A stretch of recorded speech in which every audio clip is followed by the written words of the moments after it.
hope of nations. Number 3, so you design, you define, but you also align. Let me give you an example. Let's look at aligning. How do you align? Matthew chapter 7 and verse number 6. Let me read this for you. Do not give dogs what is sacred. Do not throw your pearls to pigs. If you do, they may trample them under their feet and then turn and tear you to pieces. Somebody who is hurting because of a broken relationship. Somebody who is hurting because of betrayal in the business, betrayal in the company, betrayal in the ministry. May God bring healing in your life. May God bring healing in your ministry. Because true friends get a different type of investments. The friends that God gives you the friends that God gives you, not for company, but for your calling, these are friends who require a different type of investment. You need to invest in them your time, your resources, your energy, your passion, your funds. These are people that you should be able to do anything for them. And I'm so grateful that God has blessed me with a few of these kind of friends.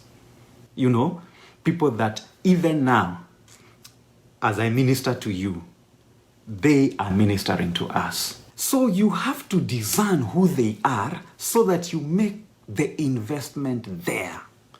Otherwise, you will be trying to give yourself to everybody. Listen to me, my friends. You only do to some what you wish to do to everybody. You only do to some. You can only do to some, just to a few, all that you need, you desire and wish to do to everybody. Because you can't do it to everybody. But you must give to these few that God has brought into your life. We are worn out. We are tired. We feel betrayed. We are not running our race well. We are not pacing well. Why? Because of the wounds of broken relationships. Broken relationships because we had these expectations and the expectations were not met. The expectations were cut small by people we thought they're in our inner circle. They're in our kitchen cabinet. So when we were in trouble, they never showed up. They never prayed. They never did anything. And we got wounded. And out of that, there has been bitterness and anger and pain. And guess what? It's spilling into other relationships to the point that you're now afraid to trust. That you now have a wall. That you can't receive the grace of God in other people's lives that are meant to nourish and shower and refresh you. You are closed up. Why? Because of an incident, because of something you experience. This is something you grow through. This is something you learn and you advance and you grow over time. So I pray that as I teach, God will give you the wisdom to discern, to define, and to align. So Jesus was speaking in Matthew chapter 7 and verse number 6, and he says, do not give dogs what is sacred. You've wasted it. You've poured it into outsiders. Outsiders because they are not in that circle. You see, there's information that should not be released out there. But the true friends, James, John, and Peter, should know. So they can pray, so they can intercede, so they can fast, so they can fundraise for you. Mary Magdalene, Mary the mother of Jesus, Mary your mom. Those ones should know.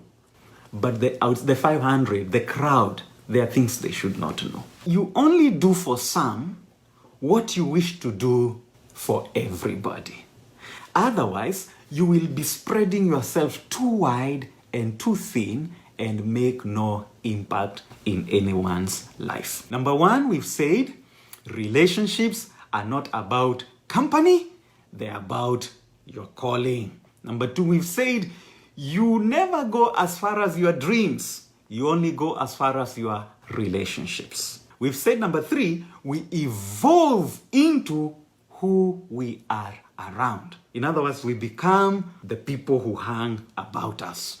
Number 4, we've said you need to evaluate. Okay, let me say that again. You need to evaluate not just who is coming into your life, but who sent them, because they might be sent by God or by Satan. Number 5, there are friends in your life that are an expression of God's providence.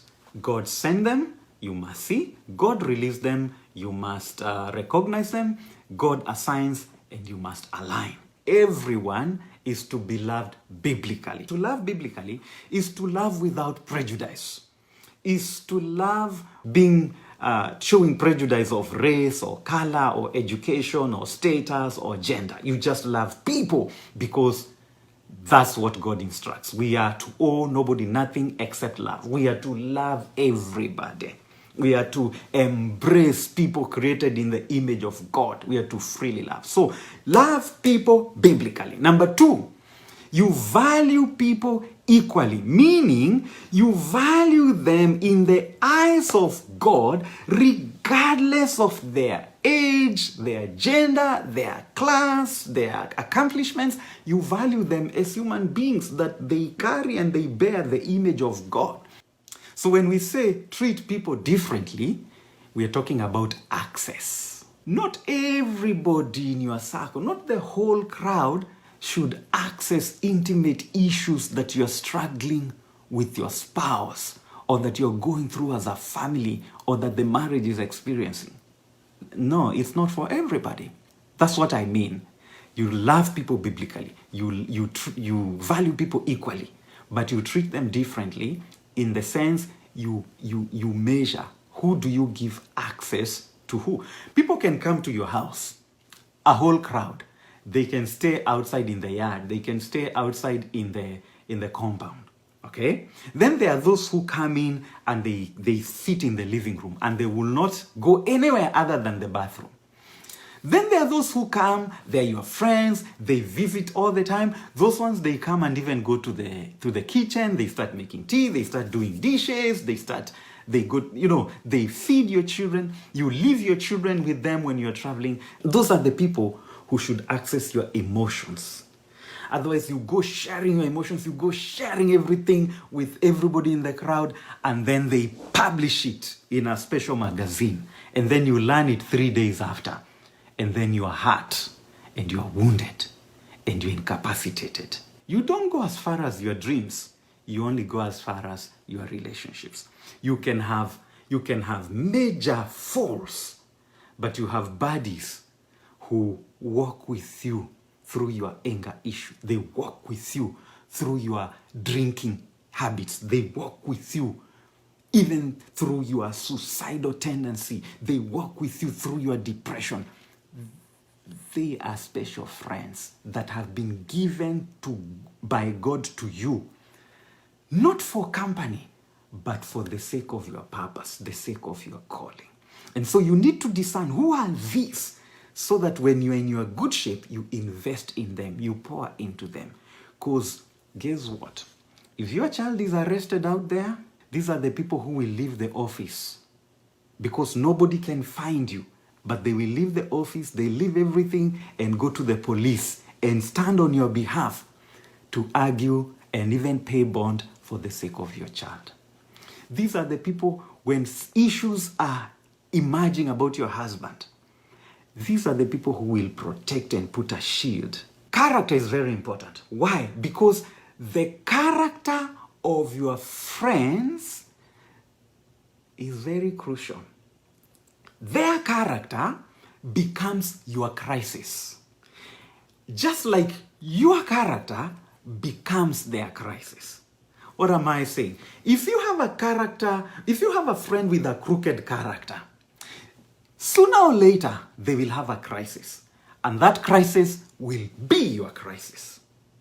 So when you are looking through your friendships, look for character. Number 2, look for unconditional love. Unconditional love. They love you and you love them no matter what. Biblical love is not affection. It is activity. You just don't tell people I love you, I care about you, but you do nothing. Love is a verb. It's a doing word. It's not a feeling. It's something you do for your friends. It's something you do for your people. Number 3, unbridled honesty. They should be able to look at you, hurt your feelings, but tell you the truth.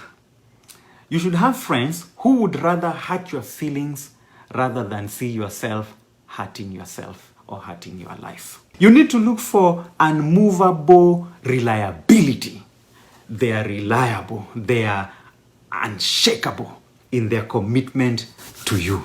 Okay? You also need to look for unceasing encouragement. Unceasing encouragement. They encourage you, they pray with you, they send you scriptures, they send you, when they see something good, they invite you over to share.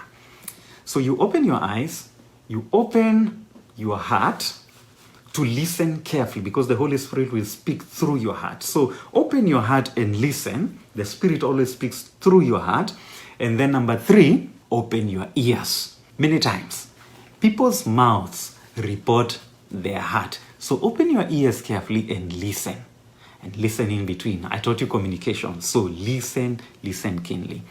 People will tell you exactly what is in their heart if you listen keenly. And then from there you can know now who to give access, who not to give access.